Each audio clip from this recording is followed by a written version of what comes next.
네, 시작하겠습니다. 반갑습니다.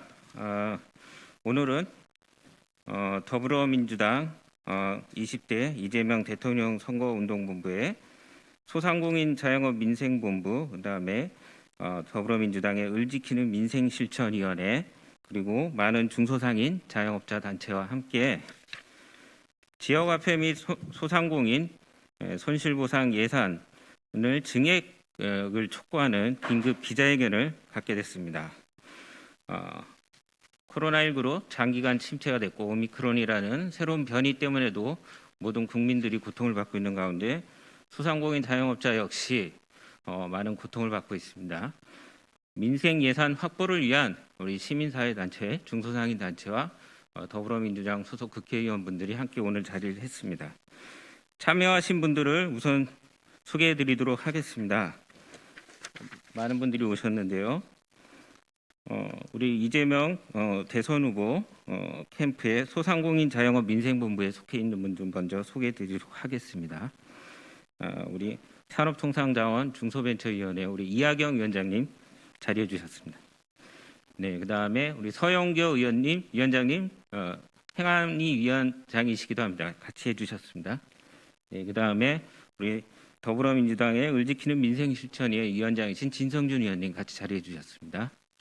예, 그다음에 우리 같이 활동하고 계시는 김경만 의원님 함께 해주셨습니다. 네, 그다음에 우리 윤영덕 의원님도 함께 자리해 주셨습니다. 다음으로는 우리 현장 단체 분들을 소개해드리도록 하겠습니다.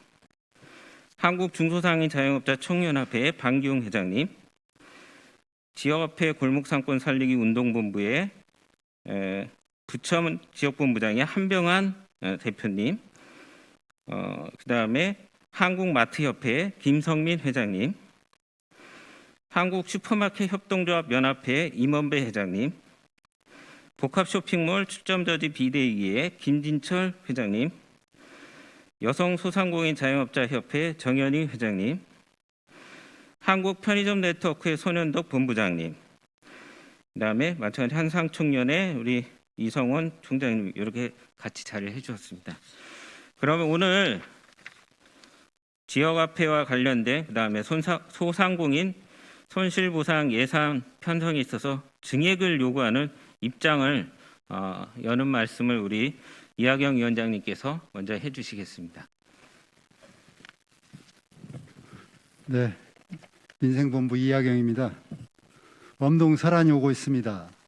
날씨가 차가워지고 서민들은 다가올 추위에 벌벌 떨고 있는 실정입니다. 코로나가 다시 또 창궐 하려고 하고 있습니다. 그러면 그동안 피해를 받아왔던 유통 서비스업, 소상공인들이, 자영업자들이 직격탄을 또 맞게 됩니다. 그러나 현재 손실보상과 지원은 훨씬 턱없이 부족합니다.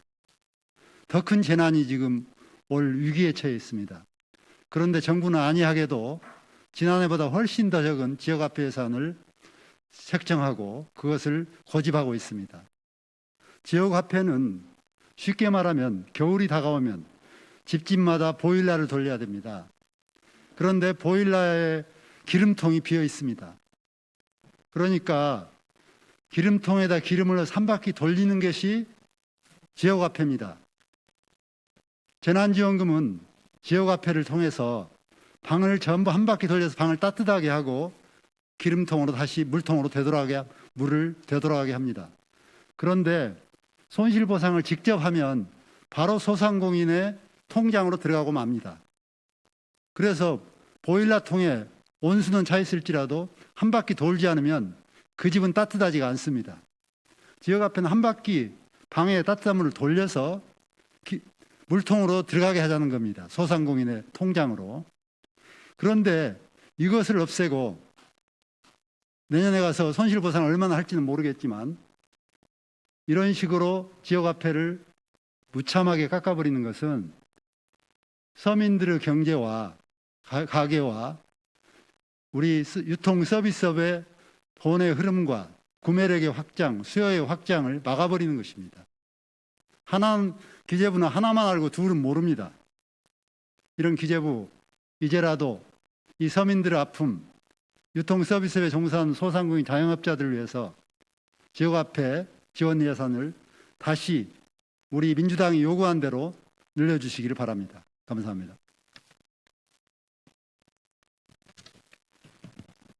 예, 이어서 행정안전위원회 서영교 위원장님 말씀을 또 듣겠습니다. 국회 행정안전위원회 위원장입니다. 행정안전위원회에서 지역화폐 관련한 예산을 여야 의원들 만장일치로 의견을 모아서 15조 원을 발행해라라고 의견을 냈습니다. 만장일치로 합의해서 보낸 내용입니다. 여야 의원들도 다 요구하는 사항입니다. 국민의힘 쪽 시장들이 있는 부산에서 더 많은 요구가 있고 국민의힘 쪽 시장이 있는 서울시에서도 더 많은 요구가 있습니다. 이미 지역사랑 상품권, 지역카페가 대한민국 소상공인들의 경제를 살려내고 대한민국 경제를 살려낸다라고 하는 통계가 나와 있습니다. 작년에 1조 500억 정도 기재부가 예산을 투입했고 그리고 15조 원이 발행되었습니다. 기재부가 배치하는 예산은 1조 500억, 그것도 국민의 세금입니다. 그리고 국민이 그중에 약 14조 원을 붙여서 15조 원이 발행되는 겁니다. 그런데 이것도 하지 않겠다고 기재부가 버티고 있는데 이 부분에 대해서 여야 할 것 없이 그리고 또 우리 이재명 후보 선거대책본부에서 그리고 더불어민주당에서 강력히 요구합니다. 이렇게 기자회견까지 하게 하는 기재부의 발상 행태에 대해서 강력하게 비판하고자 합니다. 국민이 낸 세금입니다. 국민이 낸 세금을 아주 조금 투입해서 훨씬 더 많은 국민들이 돈을 보태서 경제를 살리고자 하는 것입니다. 당장 즉각 이에 동의하고 함께 해야 될 것이다 이렇게 말씀드리겠습니다. 그리고 이 예산이 돌고 나면 더 많은 세금이 부가가치세로 10% 다시 국가가 걷어들이게 됩니다. 이렇게 좋은 정책이 어디 있습니까? 그럼에도 불구하고 도대체 왜 그런 발상을 하고 있는지 의문 가지 않을 수 없습니다. 기재부에게도 그리고 또 국무총리께도 강력하게 요구한다 이렇게 말씀드리겠습니다. 감사합니다.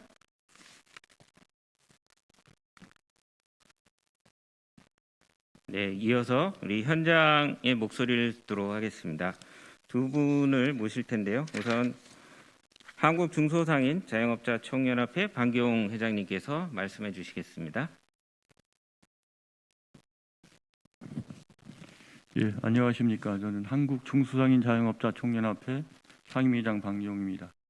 지역화폐는 600만 자영업자와 골목상권, 지역경제의 유일한 빛이요 희망이요 버팀목입니다.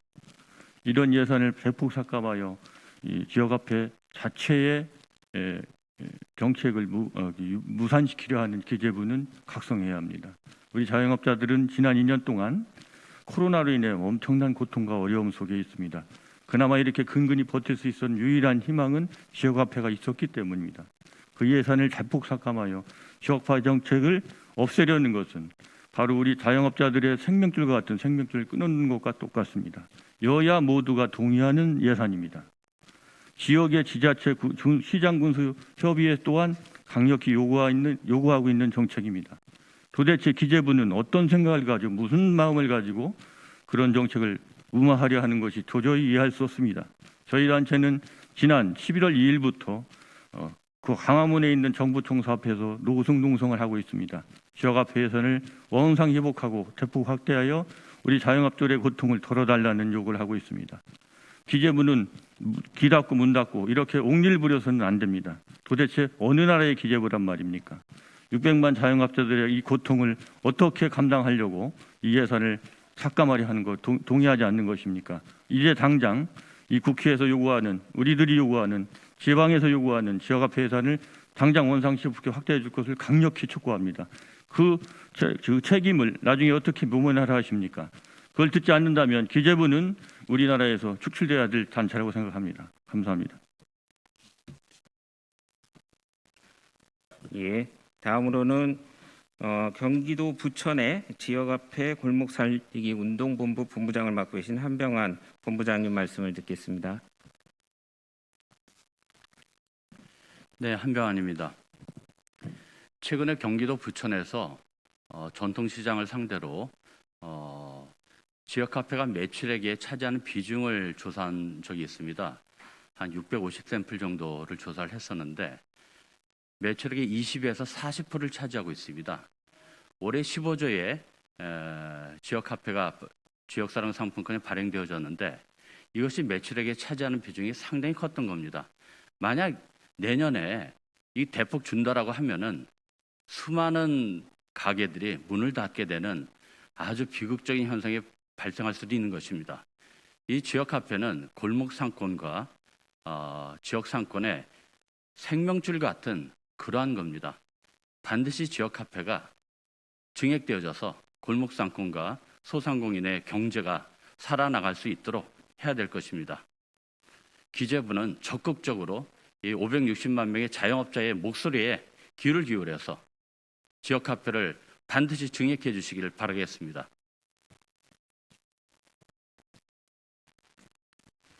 예, 참고로 오늘 여기 참여해 주신 소상공인 자영업자 단체들이 전국에 한 200여 개 이상의 시도자치단체에서 이제 지역화폐를 쓰고 있습니다.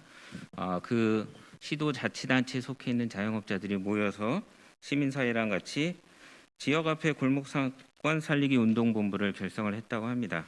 앞에 말씀하셨던 것처럼 지금 광화문 정부청사 앞에서 풍찬 노숙 농성을 하고 있습니다. 이분들의 목소리를 잘 우리 기자분들께서 전달해 주시면 좋을 것 같고요. 마지막으로 오늘 긴급 기자회견문 낭독을 울지키는 민생실천위원회 진성준 위원장님께서 해주시겠습니다. 지역화폐와 소상공인 손실보상 예산 증액을 위한 여야정 막판 대타협을 촉구한다.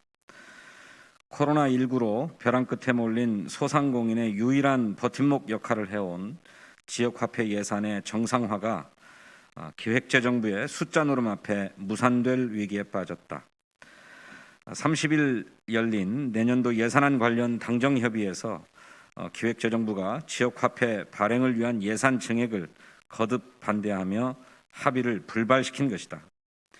지역화폐가 골목상권 매출 증가와 가계 경제에 큰 도움이 된다는 것은 이미 경기도를 비롯한 다수의 지방자치단체에서 통계로 입증된 사실이다. 이에 벼랑 끝에 몰린 소상공인들은 한 줄기 희망으로 지역화폐 예산 증액을 요구하며 엄동설한에도 불구하고 장외 농성을 이어가면서 지역화폐 예산 증액을 촉구해왔다. 2년에 걸친 코로나 위기 동안 정부의 방역 정책에 협조하며 희생해온 전국의 소상공인은 합당한 보상과 지원이 있을 것이라는 믿음 하나로 힘겹게 버텨왔다. 하지만 기획재정부는 그간 실질적인 손실보상금 지급 반대, 전국민 재난지원금 지급 반대에 이어 이번 지역화폐 예산 정상화까지 반대하면서 소상공인이 붙들고 있던 마지막 생명줄마저 잘라버리려 하고 있다. 자영업자 중 저소득층 가구 6만 5천 가구 증가, 하루 1천 곳 폐업, 경영난을 못 이기고 극단적인 선택을 하는 소상공인의 참혹한 현실은 등한시하고 재정 건전성만 따지는 기획재정부의 안일한 인식과 비정한 예산 삭감을 강력히 규탄한다. 따뜻한 사무실에 앉아서 국민이 주는 월급으로 주어진 권한 이상을 사용하여 소상공인의 생존권을 짓밟고 있는 홍남기 기획재정부 장관 이하 기획재정부의 모든 공무원들에게 묻는다. 당신들은 대체 누구를 위해서 일하고 있는 것인가? 국민의 삶이 무너지면 아무리 철밥통이라 불리우는 공무원일지라도 그 자리가 안전할 수 없다. 이제라도 국민의 편에 서서 정직과 성실로 직무에 전념한다는 공무원 임용 당시의 선서를 떠올리면서 당신들 이웃의 절규에 귀 기울일 것을 강력히 촉구한다. 얼마 남지 않은 시간이지만 민생본부와 을지로위원회 소속 의원들은 상인단체와 연대하여 삭감된 지역화폐 예산을 정상화시키는 여야정 대타협을 위해 최선을 다할 것이다. 이와 함께 민주당과 국민의힘 각 당의 지도부는 대선 후보들이 모두 동의한 소상공인 손실보상 50조 원의 내년도 예산 편성을 위한 끝장 협상에 즉각 나설 것을 강력하게 촉구한다. 2021년 12월 1일 더불어민주당 소상공인 자영업 민생본부 을 지키는 민생실천위원회 그 외 여러 소상공 자영업 단체들이 함께 했습니다. 고맙습니다. 네, 이상으로 오늘 지역화폐와 소상공인 손실보상 예산 증액을 촉구하는 긴급 기자회견을 마치도록 하겠습니다. 고맙습니다.